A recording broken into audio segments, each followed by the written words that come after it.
Hey guys, it is time for a new book haul. Hey guys, if you are new to my channel, welcome to The Book Path. I'm Nicole, and if this isn't your first rodeo, thanks for sticking around. We are looking a little bit different video-wise because I am here on the floor yet again with another book haul. I have, as you can see, piles behind me for what I have bought basically from, I think, maybe the end of April or May time all the way up until right now, which is mid-August, which is basically going to cover my summer haul. None of these hauls have included ebook purchases because that would be an even longer list. If that's something you guys want to see, let me know in the comments below and I will see what I can do because it would probably be a long video. But first, as you guys know, August is my birthday month. Birthday has come and gone. My kids ended up giving me like this little Squishmallow Stitch. But my husband got me something that I felt I needed to share now and give a shout out because I'm still fangirling over it, you know, even now. And it is book related. So ever since I was a kid, I have been in love with The Never-Ending Story, and I had a cat named Atreyu when my husband and I first were living together, and but nothing can compare to my little obsession with Falkor the Luck Dragon from Never-Ending Story. So my husband went and surprised me with this right here, which is a Falkor made completely out of Lego. There's even this nice little scene, if you've seen the movie, where, you know, you have to, I guess, be pure of heart or something to go through these, otherwise the laser beam is going to get you. This is made completely out of Legos. He found this somewhere online, and all the mechanical parts are out of Lego, but even better, this is just so cute. It moves, it flies. I kid you not, I have this up on my shelf behind me, and so you guys will see it from now on because it's going to be behind my seat.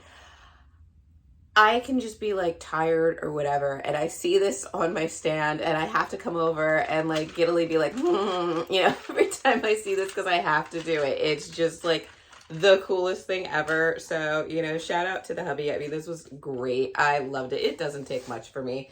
But yeah, so that is what was, I had to share it with you because like I said, I love it and I'm still fangirling over it, and I probably will be until I don't know, whatever. But I do it. But yeah, I love it. So wanted to share it with you guys. So now I'm going to go get started into the books. There's quite a lot here, so I'm not going to really get into a whole bunch of detail over them. I'm just more or less sharing them with you. Some of them I think I have read in the mix, so they would have been featured in other videos. But let's go ahead and get started. I do have a list that's kind of kept me on order for kind of when I got these and how early I got them.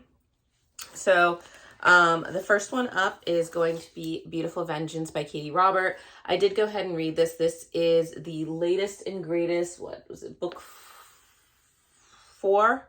Yeah, book 4 in Katie Robert's O'Malley's Boston Mafia kind of scene that takes place. It's a steamy mafia romance involving all the members of the O'Malley family. I think there's 6 siblings total.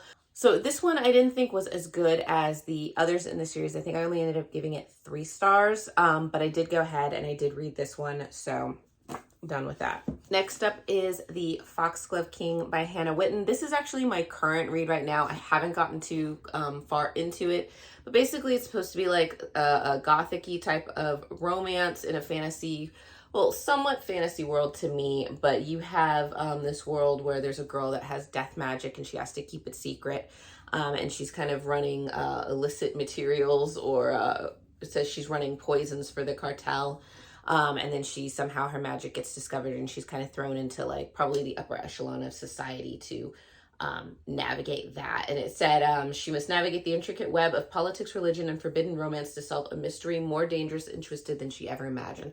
And that was kind of the phrase that caught me on this one. So I am currently reading this, so soon you guys will know how I feel about this one. Next up was another one that I read recently, and that is A Feather So Back by Lyra Celine. This was, I believe, a 4-star, 5-star. It was a high rated book for me. I really enjoyed it. It's a darker twist on fantasies, but it gives you that kind of fantasy nostalgia feel.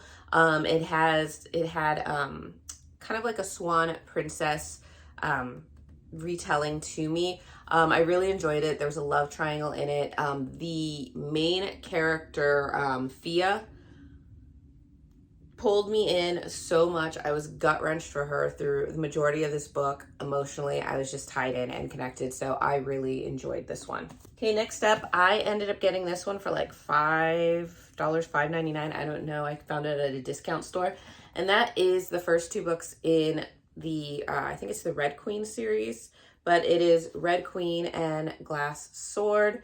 By Victoria Aveyard. I've had my eye on these for a bit. I've heard some good things about it. I've heard some bad things about it.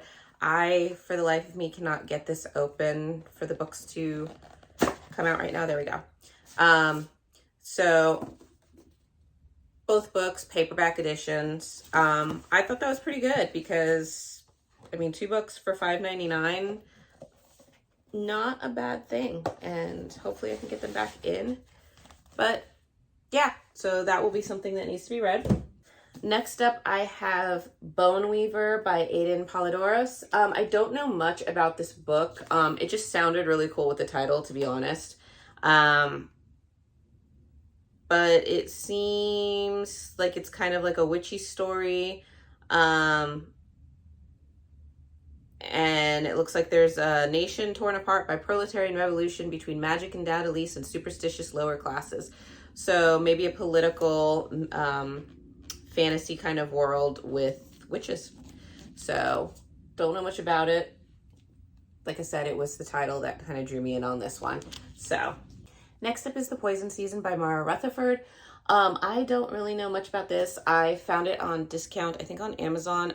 Beautiful cover. I think I've seen it mentioned in a few, but I don't know if anybody ever like did a review on it or just like book hauled it themselves. But it seems about to be about a girl who has to coexist with a bloodthirsty forest, something about magic. She has to save somebody from possibly drowning. So I don't know much about it, but basically it sounds like maybe there's some kind of prejudice against magic in this one as well. And that Lilo is the girl's name. She has a younger brother, and that he has to apparently maybe gain his magic, otherwise he'll be exiled. So yeah, so like a prejudice against magic. Not much more than that. So we shall see what happens with this one and where the story goes, because I think this is a series.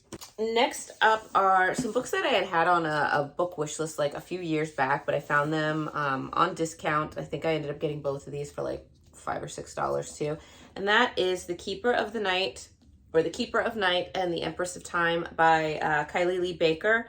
And what I like about this one too is that Julie C. Dow wrote like a little blurb here about it, and I like Julie C. Dow's books, very heavily steeped in Asian mythology, and just they were really well done. So this one just kind of really it pulled me in because one, okay, obviously the covers are beautiful. Obviously they are inspired by Asian mythology, and this one basically says, "I am too dangerous to let live any longer. It is written in the book of Anko, decreed by the High Reaper himself, death will come to find me, but I will no longer be there." And then this one said, "They had to come here expecting to find a runaway orphan, but I would show them a goddess." So I'm like, little bits of intriguing.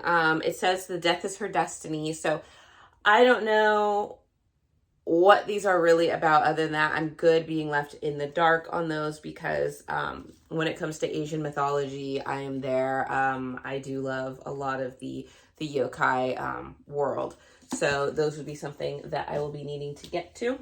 Okay, next up is one I have seen making the rounds, and I ended up getting the first book of Guild by Raven Kennedy.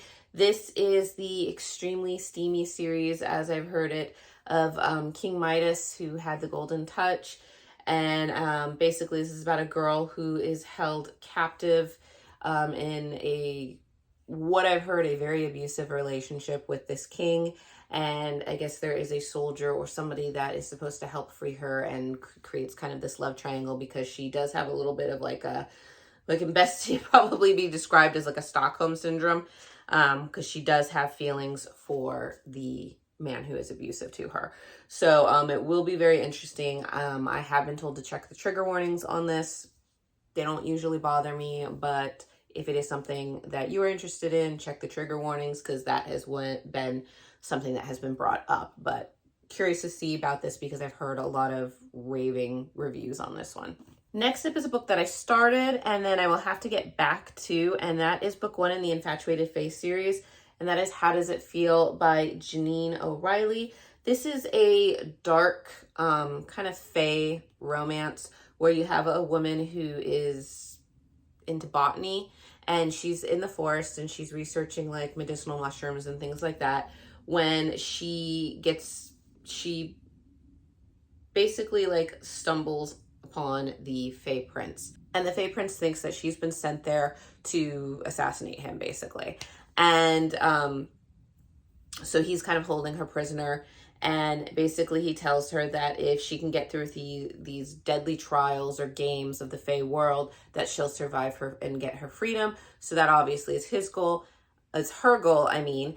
And his goal is basically he is falling in love with her. So he doesn't know if he wants to keep her when his whole kingdom is very anti-human, or let her go. So there's going to be kind of like a dark romance element to this, I believe.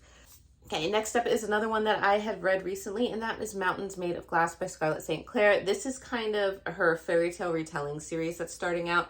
Has a very, to me, a traditional folklore and fairy tale kind of world, what's maybe a little bit darker than the Disney versions we've all grown up with.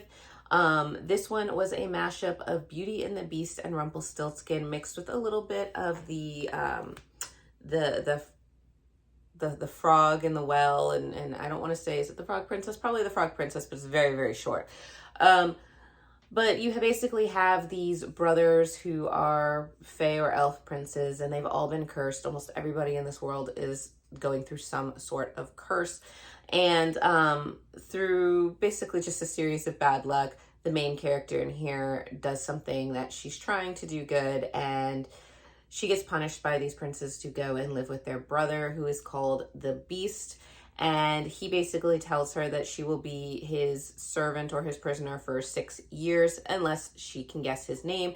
He gives her a week, and every wrong guess that she gets wrong is another year added onto her servitude. However, if she can guess his name correctly, she gets to go free at the end of the week. So a little bit of romance in here, very mild. I mean, there were a few like close to steamy scenes, but compared to some of the other stuff I read, not that bad. Very short, probably would have been a lot better if there was a lot more expansion into the world, but it does have that kind of nostalgia fairy tale. This is a short story, or meant to be a short story type of feeling to it. Did give me, like I said, Darker Brothers Grimm. If you like the show Grimm, or if you liked the old Hallmark Channel movie, the series, the 10th Kingdom, and how that had the fairy tales, but they had a slightly twisted or darker feel to them as well, this is one that's going to be up your alley. Okay, so I ended up getting, I think I got 2 of these, and then the 4th one is actually, I don't know if it's on loan from my mother-in-law, or she was just like, you can just hold on to it. So I don't know, but it's probably going to get read anyways. And that is books 2, 3, and 4 in the Kings of Sin series by Anna Huang. We have King of Pride, King of Greed, and King of Sloth. Obviously, Anna Huang wrote the Twisted series. I did read all of those and found those enjoyable. And apparently these are all kind of set in that same world, because there is some character crossover from the Twisted characters into this one. I did read book 1, which was King of Wrath, recently. I have not done a review on that one yet, so I'm not going to give any spoilers. But this is just going to be kind of your... once again, your kind of kings of the business world, very rich, and their kind of romance stories. This one is King of Pride is between Kai Young and Isabella, who Kai Young is kind of like the fun-loving playboy of like this billionaire world. Isabella is a best friend of the main character in the first book, and she kind of works, like she's a bartender, but she also is a writer in her spare time. So this is going to be their story. They were kind of hinted upon in book 1, so we'll see where they go. Next up is probably the one that I'm looking forward to the most out of the series, just because we got a brief touch on them in the first book. But also you have Dominic Davenport, who is like the king of Wall Street. He's married to his wife, Alessandra. She's kind of like the trophy wife, and you can kind of see that she's getting lonely and tired in the marriage, and he's just always business, work. And she's kind of feeling shut out. And so finally she tells him she wants a divorce, and it's kind of his wake-up call, and it's kind of his thing of, do I let her go or do I change my ways to hold on to her? So I found this to be just a very different type of plot compared to some of the other contemporary romances that I've come across in this series. So I'm very much looking forward to how they handle that one. And then King of Sloth is going to be Xavier's story with Sloane, who once again, Sloane is one of the main characters in the first book. She's like besties with Isabella and the main character. So there's kind of their little trio. I have not met who Xavier is, but it looks like he's reluctant to take over the empire. And then you have Sloane's kind of the business, like always work, and not really a personal life. So it's going to be kind of a balance of work and romance in this one. So next up, I ended up picking up When the Moon Hatched by Sarah A. Parker. I just loved the cover on, this. I mean, it is a chunky book too. But it looked like a very stunning book. Obviously, you have these little dragons. I've heard mixed reviews on this one. I've heard some people say it's very beautiful. Other people have just been like, it was okay. So I'm curious to see where I fall. But basically, you have, let me see if I can see this real quick.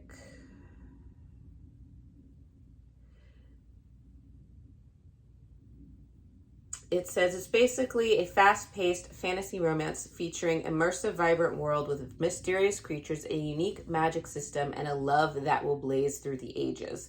So I'm like, it's going to be pretty cool. I mean, it seems like there's a rebellion group, bounty hunters, and like a quest, maybe a treasure quest or something. So it'll be really interesting to see this one. And like I said, it was just really beautiful cover on that.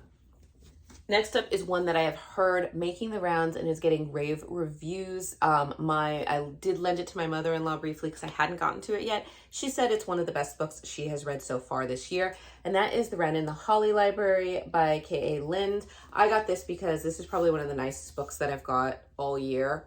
It just has, I think I've done this for like my mid-year wrap-up where it just had this stunning, like what was the most stunning book you've bought this year, and this is definitely it.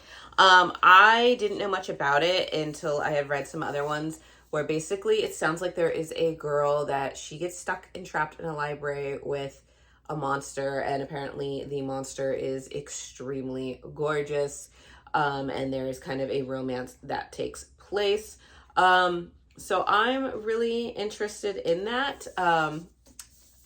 I saw in another version, there was a picture of the so-called monster, and he was in fact pretty steamy looking. So like there's worse ways, to be trapped in a library with a really attractive other person. So it could be interesting. Okay, next up is one that I did read recently. This was the last book in the, I think it's the House of Ash and Shadow. I'm blanking on the series name, but basically it was The House of Light and Ether by Leah Stone. This is book 3 in the series. It's a YA Magical World series where basically you have a class system set up on who possesses magic and who doesn't. Fallon is basically one who has grown up her life without knowing she's had magic, but she hasn't been cursed, And her curse is basically if she comes in contact physically with anybody, if they touch her, if they even touch her hair, she basically crumbles in just debilitating pain. So this book is basically how she goes to find a witch or a wizard to basically cure her father who has an illness. She finds one and he goes to cure the father. And at the time he touches Fallon and she doesn't feel pain. This is the first time in her entire life where she has come into physical contact with someone and that has happened. So she is taken to the magical city and she's kind of enrolled in this magical academy, but everybody has their eyes wary of her because of what you find out about her family history and how she just kind of has to struggle with the past of her family that she's never known, the current standing of her city, and what is to happen in her future. So I felt for a YA story, it was very different. I did like it. This one I wanted expanded. There was kind of a magical summer camp type thing that happened in here. And I really wanted that to go on more because you got to see some of the other magic schools and like these competitions that they were doing. And it was really, really fun, but it was really, really brief. There were other parts of this as well. For the climactic ending, it happened very quickly. Was good, but just very quickly, and I kind of wanted it to be pulled out a little bit more, especially for like the emotional parts of it. But it was still a good book, still a great series. I do recommend this. It is an easier read as well. I kind of breezed through these pretty quickly. So that was the third and final book in that. So series done. So next up, I got these at different times, but I'm just going to show them all at once because they're all part of this the Souls trilogy. And that is Her Soul to Take, Her Soul for Revenge, and Soul of a Witch by Harley LaRue. I believe these two I'm supposed to try to get through at some point in August. We don't know if that would happen. I have a lot of chunky books on there and these are chunky as well. But if I do, I'm going to try to tackle this one on and maybe do like a series review. Basically, my understanding is these are spicy. They involve kind of a romantic team up, sometimes unwilling, of a human female and some sort of demon that gets pulled through in a summoning. And there is a dark cult that seems to be the enemy in this. But they all have different couples. So you have Leon and Ray in this one. This one is Juniper and Zane. And this one is Everly and Callum. So maybe once I am done with all of these, I will find out who my favorite characters are and who my favorite kind of like team up character is. But yeah, so got all of these. Those will be a fun little journey and ride. Next up was another discount purchase, I think off of Amazon, and that was The Hedge Witch of Fox Hall.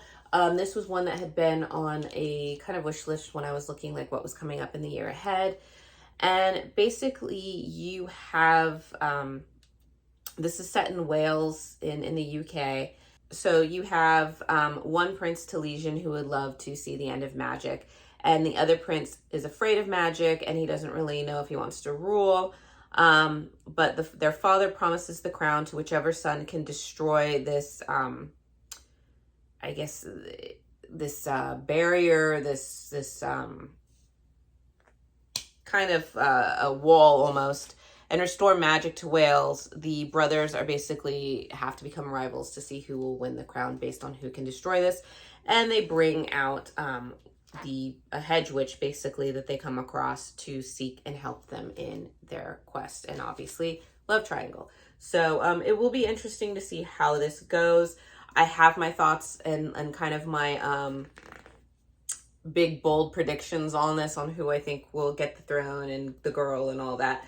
And we'll just see. We'll see if my predictions are right on that. Next up, again, I think was a discount book. I've been cruising the daily deals on Amazon, and if I see a book that's heavily discounted that I've wanted, I'm gonna bring it home. And so that one is Melissa Blair's A Broken Blade. This one just also had a very cool cover to it. And it says, "My body is made of scars. Some were done to me, but most I did myself." The main girl is the King's Blade, a King's assassin, and she basically finds someone who apparently is, trying to commit a crime or something, and she tracks the target down to the magical lands of the Fae. And the Faeland is not what it seems, and neither is the shadow that she's been tracking.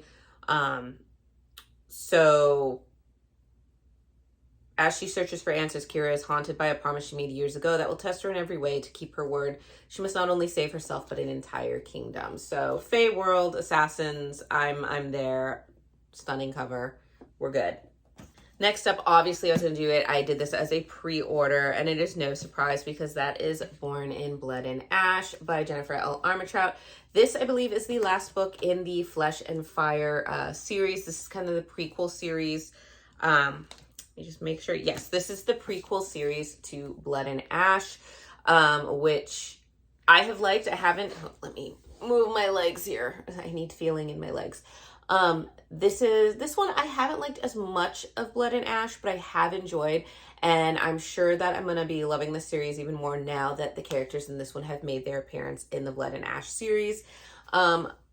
Also, I'm happy that this is the final book because this is a big series. I mean, these are all really chunky books, and even though this one's only like 4 books in, I think the other one is like 5 or 6 or something. I think the final book in Blood and Ash is coming out later in the fall.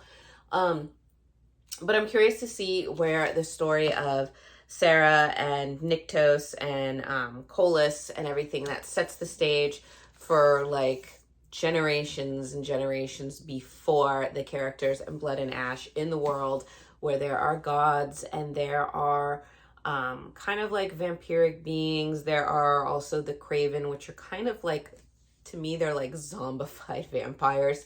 There are werewolves, there are dragons, there are myths, there is war, there is, you know, just all the sorts of things. And I don't want to give away a lot, but you do have embers of life and death, and who is going to control these embers and kind of be given the powers over life and death. So it is very interesting. I am very curious to see where the series kind of ends on, because obviously that is going to play into part of the Blood and Ash series very significantly. So cannot wait for this one. Okay, we are here to the last pile finally. I'm going to tilt a little bit this way. And the first one up is one that I pre-ordered, and that is Medici Heist. This is one that's going to be on my Reddit fantasy bingo board. I can link that down below if you're interested in seeing what books I plan on reading for that fantasy challenge. But this one was for the heist prompt, and obviously heist.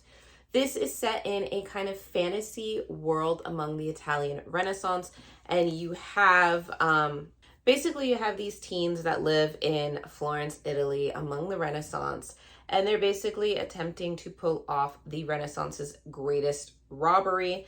You have Sarah the Tinkerer, Khalid the Fighter, Giacomo the Impressible Master of Disguise, and they're trying to get into the Fortress Lights Palazzo Medici. And basically the most famous of them all, or I guess the main character, so to us she's gonna be the most famous, is Rosa Cellini, who is a con woman, and she enlists the help of the famed artist Michelangelo to help them in this heist. So you obviously have this kind of historical fiction fantasy world where they're going to try to pull off this major heist. And I am in for it because I haven't really read a good heist book. I haven't read Six of Crows. I know that that's supposed to be a good one. I started reading the other series by Lee Bardugo, and oh my god, I can't believe Shadow and Bone. It will come to me eventually. I did start reading Shadow and Bone. I think I have like the last book, like Ruin and Rising, I think is the last one I have to read. I haven't been enjoying that, so it's kind of like stayed my hand for reading some of the other ones, although I have heard Six of Crows is better, so eventually I will pick it up and I will read that heist as well. But for now, we are going with Medici Heist as my heist book. Next up was another discount book. Like I said, you will find most of these books that I get are either heavily discounted, like I watch for the sales, or I use gift cards. I save my gift cards. You know, we like the books, but we need to get the books on the cheap. But anyway, another one that I got was Bring Me Your Midnight by Rachel Griffin. I liked The Nature of Witches. I thought it was very poetically written. I do have the sequel. I have not read the sequel, But once again, stunning covers. I think even underneath was a beautiful kind of cover with the "He comes alive in darkness, so darkness I become." And I was just really intrigued by that. I thought that was just a great little quote that, you know, very much intrigued me. And basically you have a young girl, Tana, I believe is her name, and she's set to marry governor's son. She looks like she's a witch. And basically when she misses a midnight ritual, she needs to, I guess, escape or do something. And she meets Wolf, who ends up being like a warlock from another coven that practices dark magic. And so it looks like she needs him. He doesn't know if he's going to help her save him. And possibly, you know, I don't know if enemies to lovers happens, but basically another witchy romance by an author who definitely has a way with literary words. So next up is one that I read again, and that is, of course, Dark Restraint by Katie Robert. This is part of the Dark Olympus series, which, you know, if you follow my channel, is one of my favorite series. This is based upon Greek mythology, as if Greek mythology was a modern day mafia system in like a New York City type city. This is the story of Ariadne and the Minotaur, who came over. They're kind of treated as enemies of Olympus, and they're trying to integrate themselves among there are some things that kind of happen, and they are treated as enemies. So Ariadne is trying to escape her father's reign and help the Olympians in hopes that it will help free her. However, she leaves behind the Minotaur, who grew up kind of an orphan, taken in by Ariadne's father, and has loved Ariadne since they were like yay high. So it was just a very, very kind of sweet, well done romance. I think I've been saying for a long time that in this series, I have loved Eros the best out of the men in this series.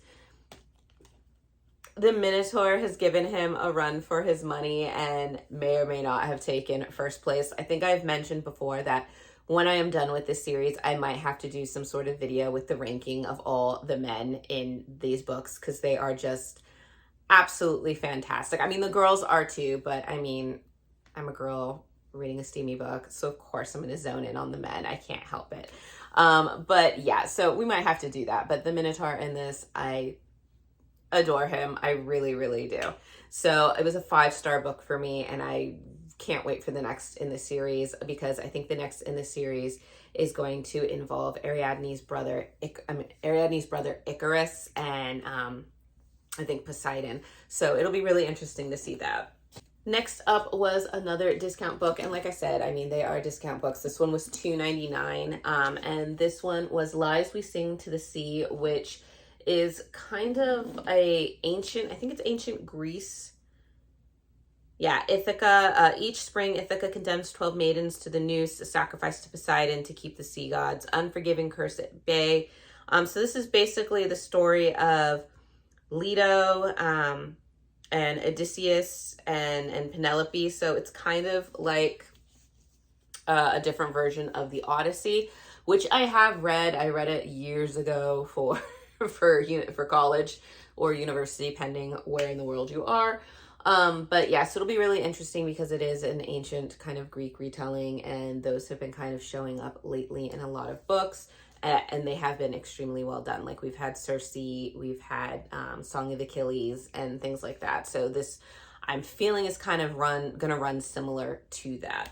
Next up is a sequel I've been looking forward to for a feel good, and that is Apprentice to the Villain by Hannah Nicole Marr. I read the first book in this, which I have somewhere back here. Yes, Assistant to the Villain. And I loved it. It was very much kind of office antics in a once upon a time kind of fairy tale setting.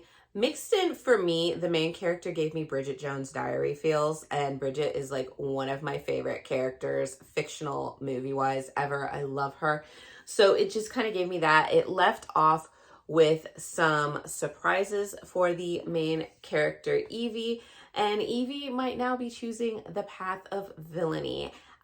So I don't want to give too much away because obviously that would give away the end of the first book.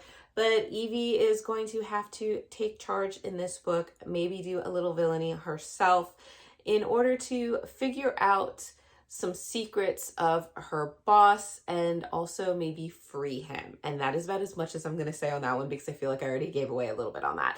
But yes, I'm extremely excited to read this because I had some giggles with this. And then this frog right here, I'm pretty sure he's a prince that's been turned into a frog, but he holds up these little signs with words on it, and he's kind of like the comic relief in a lot of situations. So I am very curious to see this. So next up is a book that is the debut book for a local author in my area. I ended up going to meet her. I posted about this on Instagram, so if you want to see like kind of the pictures of my unboxing for it and my pictures with the author, you can go and head over to my Instagram for that.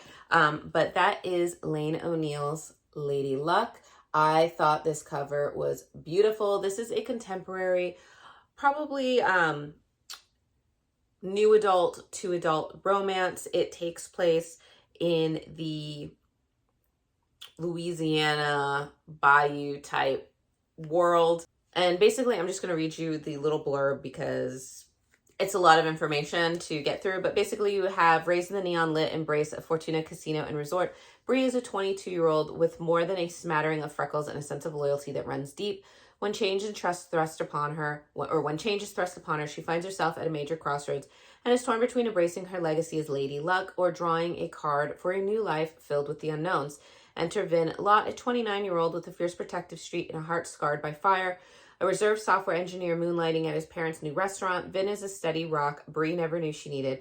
When fate brings them together in the chaos of the casino, Bree faces the biggest gamble of her life, trusting Vin to be both her anchor and safe harbor in the greatest storm she has ever faced. As obstacles loom from Bree's demanding grandmother, the return of an antagonistic former friend, and a temporary nature of Vin's stay at the coast, their love story unfolds against a glittering backdrop of a casino resort. So one of the things I have to be careful of is some of the goodies, but you know, she did sign it for me. I got this wonderful, you know, little bookmark I can read with it. She also, whoops, as I drop it, she also, I thought this was great and personalized. She had playing cards for the Fortuna Casino. I ended up getting the 10 of spades, which she signed again. And she had all these sort of stickers, like all that glitters is not gold. Fortune favors the bold, a Fortuna Casino sticker. I don't know how well these are going to come out on you guys' end. A Lane O'Neill sticker. Obviously, because she is a local author here in Georgia, we have Georgia Readers sticker. I loved this, but it's not my favorite sticker. My favorite sticker was the fact that she personalized this sticker here. So if you can see, it says The Booked Path at top. I literally screamed when I saw that. I thought that was the greatest ever. She also included some character art. So we get the picture of Bree and Vin, and I just thought that was really great. He's got some nice little tattoo on the arm there. So yeah, I am very excited to read this. I'm trying to get to it as soon as possible. Sadly, just some readathons and prompts have kind of gotten in the way, but yes, I will be making my way to this book, letting you guys know how it is. It is going to be a series, and from the little bits of spoilers I've heard, people are very interested in the couple that's going to be in the sequel of this. So I'm very excited. Okay, next up we have The Deer and the Dragon by Piper CJ, or CJ Piper. I don't know how they wrote it, but it says Piper CJ. I loved the cover of this. It had the blue sprayed edges, but it was really the cover. And what I loved was, I mean, like, aside from the cover that just looked amazing, was it says the deities you call aren't always the ones who answer. And basically you have Marlo, who needs to believe she's crazy. The alternative is that she's embracing a curse or gift shared by her mother and grandmother. She can see angels and demons, and basically a dark and haunting entity that's been with her whole life. At least she believes that's all he is, until Fae from the Nordic pantheon stroll into her life and inform her that she's been sharing a bed with the Prince of Hell. So a prince who has gone missing. So basically now she's thrust into a centuries-old war. Nordic gods and just kind of figuring out her way in what's going on. So it's got Nordic gods in there. I don't know if there's going to be Vikings. I don't know, whatever, but I am here for it because it just intrigued me from this cover to the blurbs and the sayings on this. So we are in for it. I can't wait to see what happens. So next up, we have When the Stars Come Out by Scarlett St. Clair. Obviously, it's a Scarlett St. Clair book, so I'm going to be invested in it. Basically, you have a main character who can see the dead and turn spirits into gold coins. She tries to obviously hide her identity, but when she goes to a school or somewhere where she goes, when she goes to her new school, she ends up claiming the soul of a dead girl on campus and loses the coin. And apparently the coin gives others the ability to steal souls, and now people on campus are turning up dead. So she's kind of got to get back the coin, figure out who's doing this. So kind of murder mystery with elements of magic into it. So very curious to see where this one goes. So next up are books 1 and 2 in a kind of Korean-inspired webtoon turned comic. I had seen these around. I just didn't want to pay, to be honest, I didn't want to pay $20 for a graphic novel. But I found them on discount for $3 a piece, and I was like, okay, we're getting them. And that is True Beauty, Volume 1 and Volume 2. This is basically your story of a girl who seems to be ordinary. However, she also runs a kind of beauty channel, social media thing.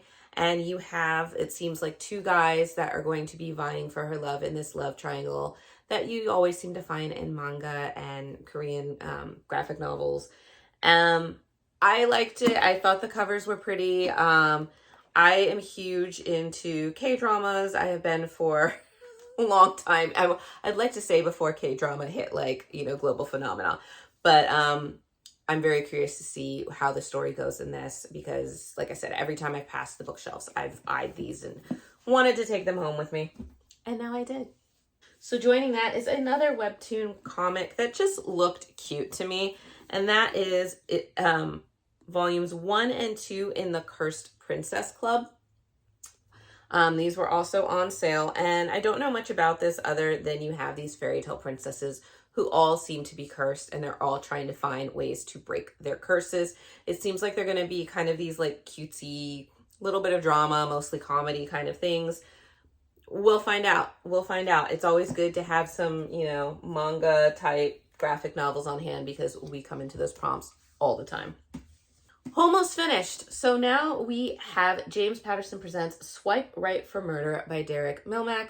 This is basically a YA kind of murder mystery where there is a young man who goes to a hotel thinking he's going to have some fun times, and basically he ends up in a room with a dead person and a mysterious flash drive, and basically it's a case of mistaken identity that puts him in the path of the authorities, and he's now on the run and having to figure out what the heck is going on, trying to clear his name and trying to solve this case. So it seemed like a lot of fun, and we're going to go from there. And the last and final book, I also found this on discount, and I'm happy because I need to read this to finish out the series, and that is As Good as Dead. This is book 3, the final book in A Good Girl's Guide to Murder. I have been enjoying this series. I've slowly been getting through this series, obviously, because I still have to read this one. But you have a young girl who is named Pip, and she tries to solve the murder in the first book. And this is kind of the continuation. I think the second book had a little bit of some stalkerness to it. I don't know much on this one's going to, how this one's going to be. Obviously, Pip is now, I think, going off to college. So it's kind of her continuation in this murder mystery and what's going to happen next. I know that there is a TV show out on Netflix now for A Good Girl's Guide to Murder. I did start watching it, and I did have some questions because it's not, in my mind, the same as the book series. And now I almost want to reread the first one because I thought the setting was different, and I thought Pip was different in the book than she's being presented in the show. So we'll see what happens, but this is the final book in that. So once this is done, another series will be done. And so, yeah, that is it for my book haul. I think there are more than like 30 books in here. Let me see. I got 1, 2, 3, 4, 5, 6, 7, 8, 9, 10, 15.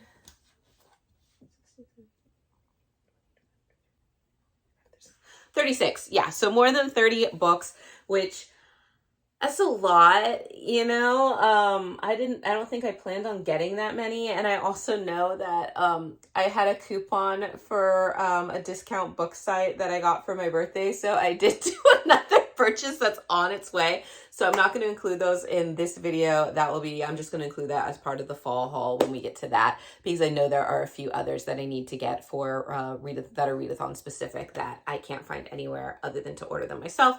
But yeah, let me know if you have read any of these books, which ones stood out to you, which ones you think I should prioritize. Let me know in the comments below. And this video is long enough, so I'm going to let you guys go and get back to your day. Hopefully the weather is good for you. Hopefully if it's hot, you're staying hydrated. If you are getting back into the swing of the school year, you know, peace be upon you in the hectic times. So yeah, that is the book haul. Hope you enjoyed it, and I will see you guys in the next video. Bye.